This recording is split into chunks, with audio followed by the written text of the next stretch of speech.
Okay. How influencer businesses actually work. I mean, most of the time they don't. So we'll see. Influencer-run businesses are a multi-billion-dollar industry, but Most of the time they are they usually a don't work, terrible though. investment for everyone, including the influencer. Okay. Prime Energy. What? What do you mean Prime Energy? Prime Energy is a very successful brand. What do you mean it didn't work? Like, you guys here drink Prime. I think Glitcher drinks Prime. Like, what do you mean influencer businesses actually don't work? Prime is such a bad example for this because, like, how much was the sales for Prime? Was it 200, 300 mil US dollars, by the way? So, like, no. And the thing is, they're already competing against Gatorade and like those other big brands like Red Bull too. And like Prime has two drinks too, like the energy drink one and the electrolytes, and it's the electrolytes one and the caffeinated one. So like Prime is such a bad example for this. Energy. I'm sorry. We're literally 10 seconds in and we're nitpicking. I'm sorry, man. I'm sorry. I tried Prime. How was it? How was Ryan Prime? Reynolds is best known for his on-screen performances, but behind the scenes, he is a ruthless venture capitalist with two nine-figure I know exits under this. his belt before the age of 50. Okay, we'll in watch this. 2018, Reynolds acquired an unspecified minority stake in aviation gin from Davos Brands, a New York-based distributor. He's a that venture had purchased the capitalist, brand essentially. in 2016 from House Spirits Distillery in Portland. Does drinking aviation gin make you feel like a superhero? Okay. Is that okay? Reynolds used his star power to promote the gin and drive sales from 15,000 cases a year to 96,000 cases a year, according to the financial services firm. Okay, so for those who don't know what's happening, is that specific? Okay. How do I explain this with two non-business people? Is that TLDR? What he's doing is that he's buying a stake in the company, like a huge part of the company, like not really a huge part, like a chunk of the company, like maybe 20%, 30%, something along those lines, right? It's a pretty big share. It's a pretty big share.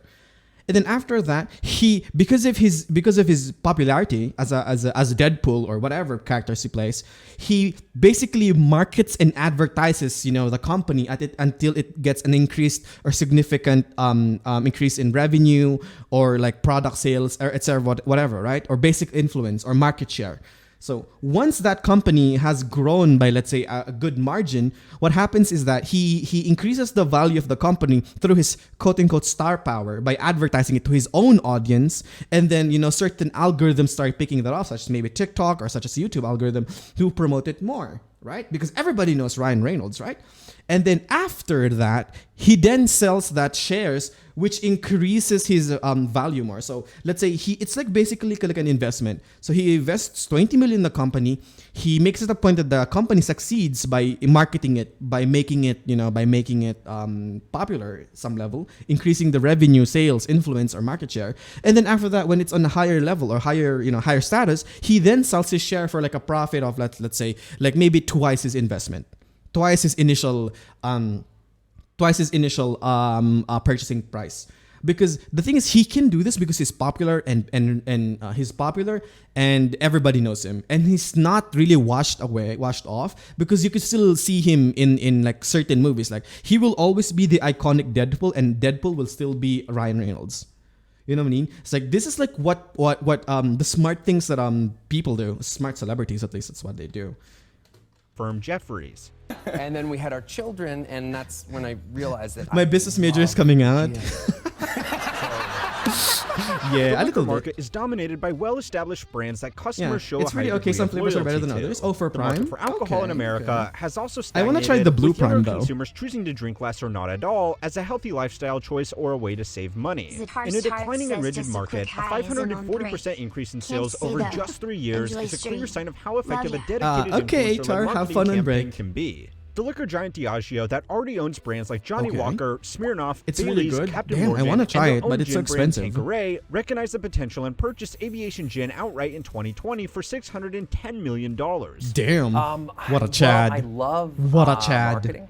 Reynolds followed up his success by purchasing a reported 25% stake in the telecom startup Mint Mobile in Damn. 2019. He repeated the process of promoting the company to his audience to increase the customer base, and then sold the See, company I'm to right. another See, I legacy guessed it. industry I giant, guessed it. I knew it. I knew for it. over Big brain, big brain, $1.25 billion, boys. which with Reynolds' stake should net him over $300 million before taxes. 300 In just 5 years, million. Reynolds was able to leverage his fame to make north of $500 million on top of the money he made from his day job as an actor. I think I can now say that I've done pretty well in the business. I mean, Reynolds is just the latest celebrity to make headlines for selling their business to a big company for a ludicrous amount of money. George Clooney had his own tequila company that he had also sold to Diageo for $1 billion. Dr. Dre had Beats by Dre. Yeah, and Beats by Jay-Z Dre is had like a good Tidal case that he study. sold to Block for $302 million. What the fuck is Celebrity Tidal? businesses are nothing new, but the Okay. rise of the internet influencer is making them a lot more common. Social media influencers can't monetize their audience's attention as effectively as traditional celebrities that make Okay. music, movies, and TV shows, because there's usually no direct cost to access their content.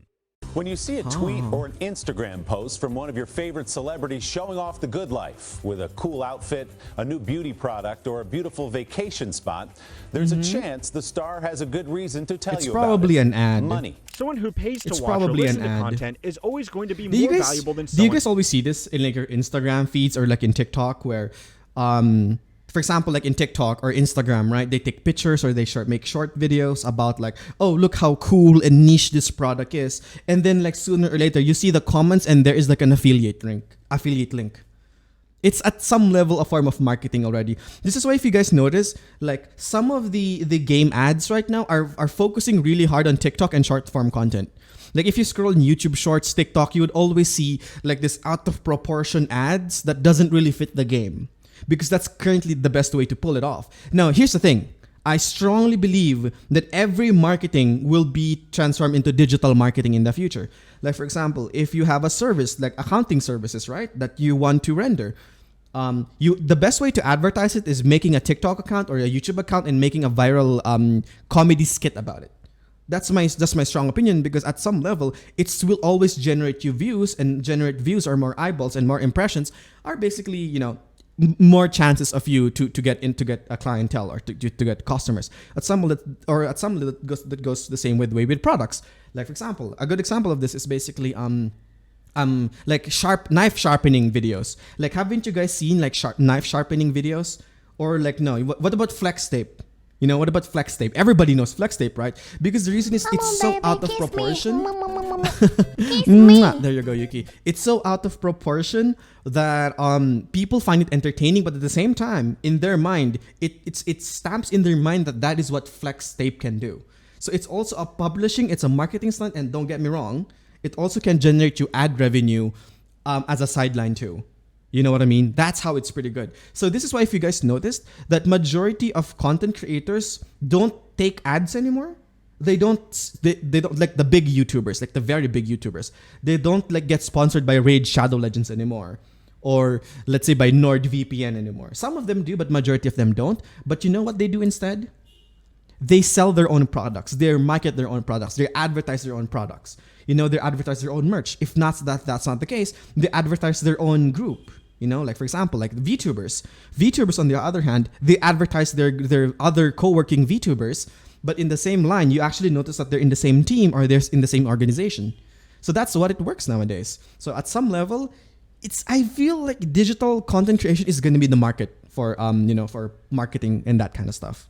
So yeah, I'm sorry if I don't want to be like a business nerd, but I do like this stuff. One who watches for free. YouTubers can run ads through Google AdSense. Good morning. And have dedicated How are video you, Yuki? sponsors. But at To be current fair, ad the rates Ryan across Reynolds the people will buy platform, anything he a creator sells. would need 5,000 people The to thing view is, their it's because of videos his to generate personality. as much revenue as just one movie ticket Okay. sale. YouTube is also Because the most people like him because monetizable he's a influencer good platform. person, essentially. Instagram, TikTok, and Facebook do offer ad share programs with creators, but the rates are usually a couple of cents per 1,000 views. Okay. A TikToker would need more than 1 million views at that rate to make the same revenue as one movie ticket. True. I understand that this That's why isn't TikTok a sucks, by the way. comparison. Movies are feature length, not 60 seconds or less, and movies Mm-hmm. have large production and marketing budgets. But making content isn't free, and independent True. creators are spending more and more money to stand out in the increasingly competitive marketplace True. for attention. So, influencers have got into the business of business. The model is simple. An influencer... Okay, let me expand on that a little bit, okay? So here's the thing, okay? Like for example, do you guys feel like, okay, when I'm like producing when I'm making reaction videos, do you guys think it's free? Like no, actually, because if we're gonna take this in a business perspective, right? The hourly cost of an editor, that's already expensive as hell. That's number one. Number two, like the time that it took to record this for, like, let's say for entertainment purposes, like an hour or two, is I could have used that time, like the opportunity cost of it. Like I could have just started working a real job instead of doing this. So every form of content has its own cost, but at some level, majority of the lower quality content usually have lower value. You know what I mean? This is why, like, if people who are like the gods of this are commentary channels. I think, for example, Moist Critical will make a video of him talking about stuff, and that stuff gets like millions and millions and millions and millions of views. And you know what's the worst part? Normally he's talking. You know what's the worst part about that? You know what's the best part about that? Is that it only takes him a few takes in not even an hour, maybe, and plus an editor to do that, and he can mass produce those things. But he's keeping it like, he's just keeping it chill because that's his brand. So like, yes, at some level, if you get to that absurd algorithm promotion that you get, it's pretty good. It's pretty good. It's not really sussy because at some level it's just skill. It's just skill. Like for example, like you could say, oh, that's sussy because you could be paying blah blah blah. No, not really, because for example, number one, as long as you're jumping into trends, that's pretty cool. As long as you have a very clickbaity face or title, or for a VTuber you have a clickbaity model like Big Booba. Something like that. It's skill essentially. Like some people would say that being big in YouTube is a matter of RNG. No, it's not. Being a big YouTuber is a matter of it's a talent and mindset and consistency. But if you wanna get promoted, like suddenly it's also a matter of RNG. You need good luck, because I've already seen VTubers who basically just blew up because they made short skits. Like short meme skits. Like they just translated memes and dubbed them over and did it with their models essentially, and they got millions of views and they blew up with that.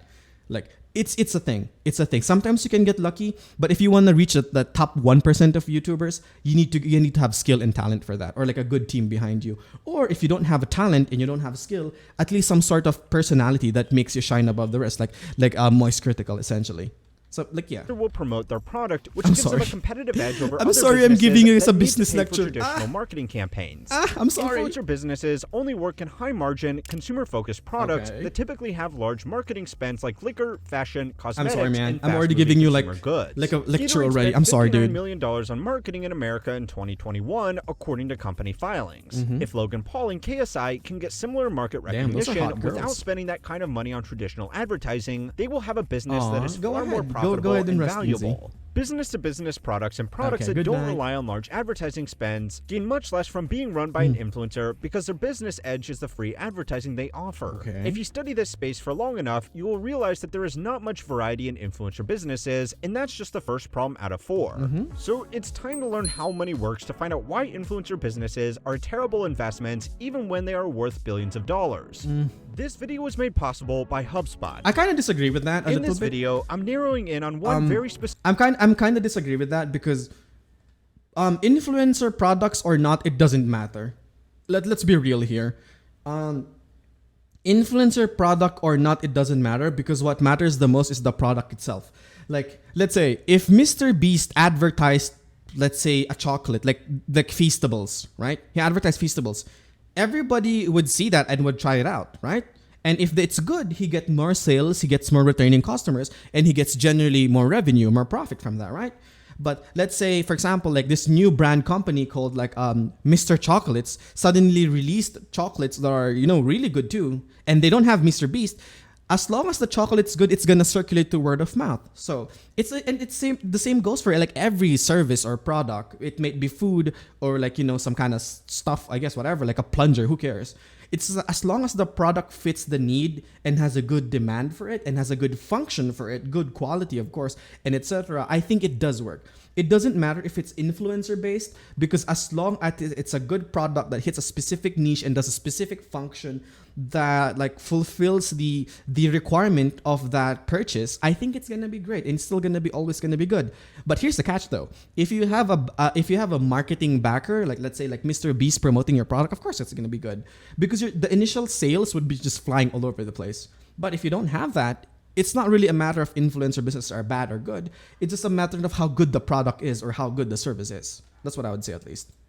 Is that they are only as good as the influencer themselves. Okay. Companies built around an affiliation with one individual have a single point of failure, which makes them a risky investment.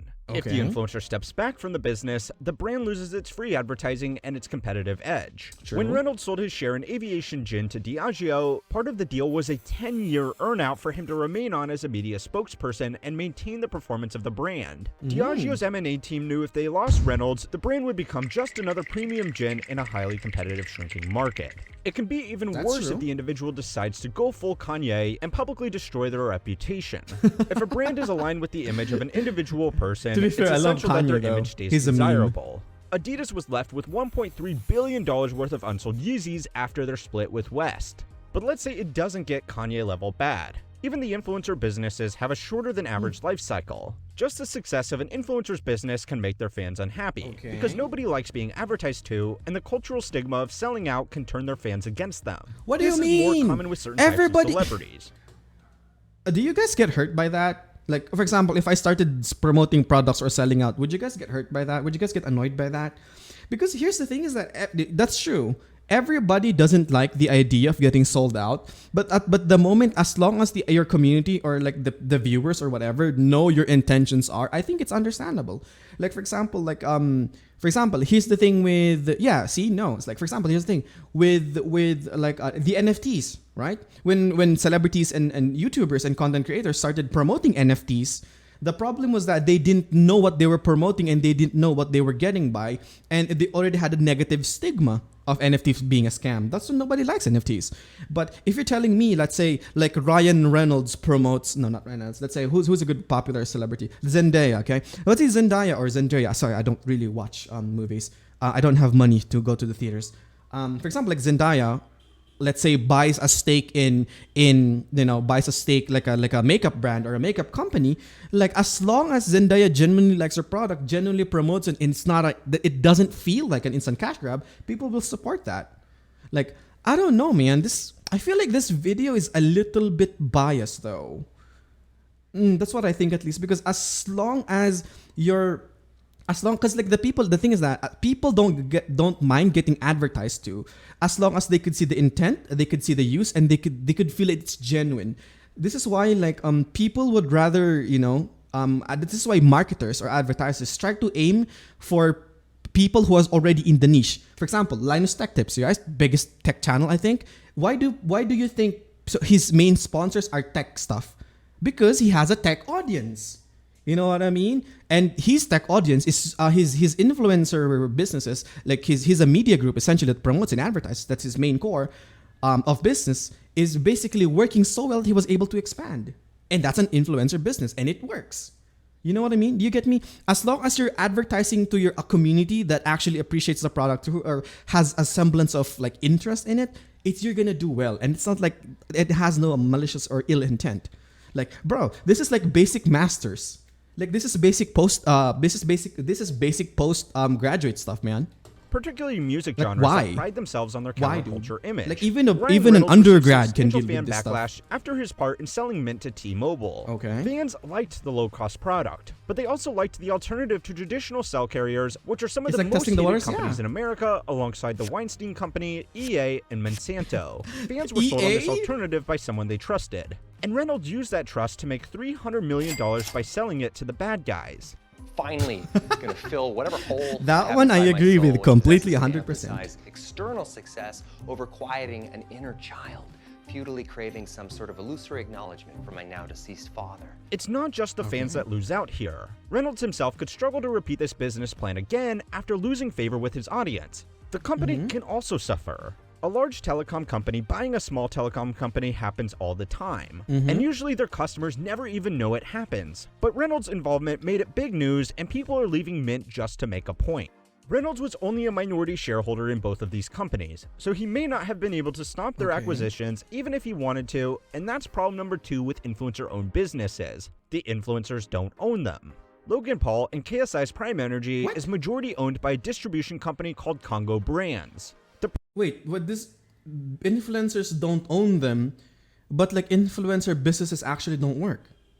The title is influencer don't. So you're, oh, I get it now. Oh shit, I've been a dumbass. I thought that the title meant that the influencer owned businesses. It's just basically influencers who have a business. It doesn't mean that they own it, but they have some sort of business. Okay, that makes sense. Professional internet idiots each own 20% of the business, and the other 60% I kind of disagree with is it still, controlled by though. the distributor. Bringing a food and beverage product to market is a very difficult process. The brand needs to get FDA approval, find a producer, and work with distributors in dozens of countries. Okay, I am true. sure that Mr. Paul and KSI are very smart men deeply down. Of But even course. if they did They're have the rich. skills to manage such a difficult product rollout, it would consume a lot of their time. As businessmen, their time would be better and more profitably spent screaming into a microphone, getting punched in the face, and selling NFTs to their impressionable young audience. Using a company with experience to make an upfront investment and handle the operations was a good deal for the duo. Sorry. Most other influencer businesses use Sorry, experienced distributors to handle their products. That caught me I off will guard, I'm use sorry. myself as an example for some self-serving promotion. I recently launched my own merch shop to give people a fun way That to was support funny. the That was a channel. good take, Instead man. of finding my own suppliers and setting up a warehouse, I Okay. just signed a distribution contract with Spring.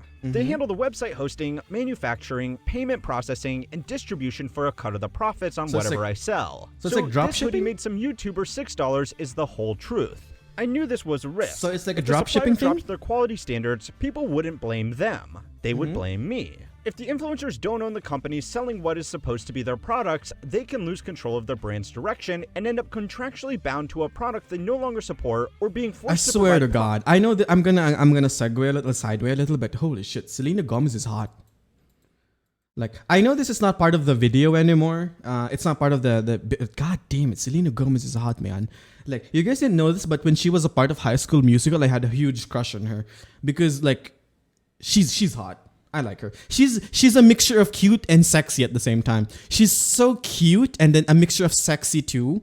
Like, god damn, dude, she's hot, man. She's hot. Like, damn, man. to a product they no longer support or being forced to provide positive PR for decisions they were against. In Okay. November of 2010, the Kardashian sisters announced that they would be launching a prepaid debit card called the Kardashian Card. Kardashian The card card? was a horrible financial product. It came with numerous fees, including $99.95 What? just to open an account. It also came with a monthly fee of $7.95, Oh. cost $6 to close, If you don't use the money that's in there, they actually deduct it or they charge you. and featured a $2 charge if the customer tried to pay a bill online. The sisters were not the ones that created the card offering and the fee structure. They outsourced that Okay. to University National Bank, but they were the ones dealing with the bad press. The third problem with influencer businesses is that there are too many of them. New social media platforms are giving attention to a lot of people that can't easily But monetize. is the but what? There's too many of them, but it's like saying like there's so many businesses in the world. Like, bruh. Like, it's just okay, fine, okay. Let me get his logic. Like, okay, there is too many influencer businesses, okay, that influencer have a stake on, because that's the argument here. It's not that influencers businesses don't work, because some of them do. Most of them actually do because of their inherent marketing value. But okay, let's just scooch that over. Just brush it over. So you're telling me that influencer businesses doesn't work because there's too many of them? There are so many other products. Like, isn't that like just survival of the fittest by nature, by business standards? If you have a shit product, you're not gonna get money from that. If you have a good product, you're gonna make sales. It's like there's already a shit ton of businesses, and there will always be a shit ton of businesses, because the entrepreneurial spirit in humanity will never go away as long as there's a profit to gain. Why? Like, so does this mean? So is the counter argument here is that there is less? I mean, there is less. What do you call that? There is less. If there is less competition between influencers, that means more influencer businesses would work? Not really, because each influencer, that's the key point, it's literally in the name, each influencer usually influences their own market or to their own communities or towards their own viewers. So like, for example, a Logan Paul viewer who drinks Prime, chugs Prime every day, is not gonna be buying Linus Tech Tips bags or shirts because he watches Logan Paul. Like I don't get it. Why does the number of influence you know what matter when, oh my god, my brain is itching so hard, when influencers, it's literally in the name, influence their own community by the standard of affiliation. Ties their newfound Why? fame. Since influencer-driven brands only work with a handful of product categories in a small number of markets, influencers are starting to compete with other influencers. It would be difficult to find a beauty influencer with more than 1 million followers that doesn't have their own cosmetics line, or a finance influencer without some course on how to flip houses or day trade Forex. If more influencers enter these markets, they risk saturating their customers for choice. Isn't that literally for everything else? Some customers will even seek out products that are not aligned with any celebrity. Isn't that literally everything else? Like, for example, if I wanted a burger, do I buy Mr. Beast? For example, like if I buy a burger, there is McDonald's, there's Jollibee, there's Wendy's, there's Burger King. Why? It's just survival of the fittest, man. That's how the business world works. It doesn't matter if you're influencer based or not. Celebrity or influencer because they want to avoid celebrity culture and because they think celebrity-backed products are inferior to traditional branded products. Problem number 4 is that influencer products are Why is it worse than inferior? other market competitors. Most businesses fail, and most products brought to market are not as good as existing products that have remained popular for a reason. Most businesses are not founded by a celebrity. Therefore, the chances of a good product that would beat existing products being founded by a celebrity are very slim. Unlike bad products that don't have inbuilt celebrity endorsements, an influencer product won't just simply fail. Influencer products at higher price points can be kept alive by good marketing. Beats by Dre used to be the market leader in premium headphones and portable speakers. The recognizable design was popular with music enthusiasts that wanted a good headset but weren't sure how to find one. What sounds good is subjective, so a product developed by one of the biggest music producers in the world was an attractive option. Beats headphones were on average 50% more expensive than similar offerings from Bose, Sennheiser, and Sony. The products also suffered from poor build quality and bad balancing profiles that emphasize bass, which the average Beats buyer mistakes for a premium sound. Isn't just that market Beats targeting? sold the existing brands 10-1 in 2006 and 2014 when it was acquired by Apple for $3 billion. The heavy-handed marketing of Beats products has backfired today because most image-conscious music employers don't want to be seen wearing them because the fact that they are an inferior product sold to impressionable people with too much money is well known. Beats now has similar sales revenue to product-focused headphone producers. Bose and Sennheiser have become popular with the same customers who have abandoned their bright red Beats because these brands are now seen as the choice of enthusiasts that know more about music and sound quality than you do. Isn't that just targeting though? Because like essentially, if you think about it, right? If I am a burger aficionado, why would I eat at Mickey D's when I could eat at just a 5-star restaurant? A chef, Gordon Ramsay made 5-star restaurant burger. Isn't just this marketing? If you have a premium product and you're gonna advertise it to, let's say, to the higher spenders, then that's just how it goes. If you offer like a shitty premium product, then you're just cash cowing.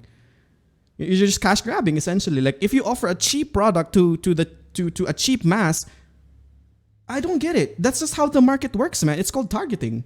But okay, fine. With that logic aside, we could also argue that if nobody wants a specific brand because of its bad quality, doesn't that usually apply to aside from influencer businesses?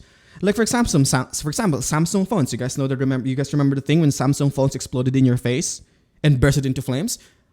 It's just people don't associate that with like other phones because like if that's the case, they would just buy it from other brands. It's like I don't understand. If I buy a phone. If I want the best type of phone, I probably buy an iPhone. iPhone. Sorry, man. I'm an Apple boy.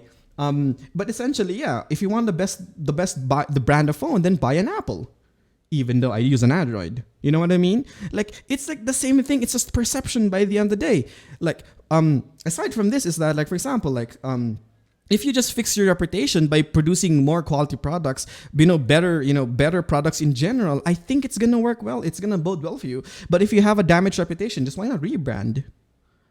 And this doesn't apply specifically just towards influencer businesses. I think it does It does at some level because you don't want to be associated with a bad product. But isn't that all businesses already? I do not get the distinction between the two. But anyway, like I feel like I made so many comments on this video. I think this video is gonna be like 20 minutes long. I'm gonna end it here because I don't want it too long because people don't have that attention span. Hey, but if you actually like this stuff, do let me know in the comments because I don't usually cover business content. But do let me know, okay? Do let me know. And if you guys are wondering, like, oh shit, shut up, you're just a VTuber, you're just an anime catboy PNG. Yes, that's true. Yes, but I also have a master's degree, specifically in business. Okay, so anyway, thank you boys for watching. I'll see you guys later. And let's move on to the next video, boys.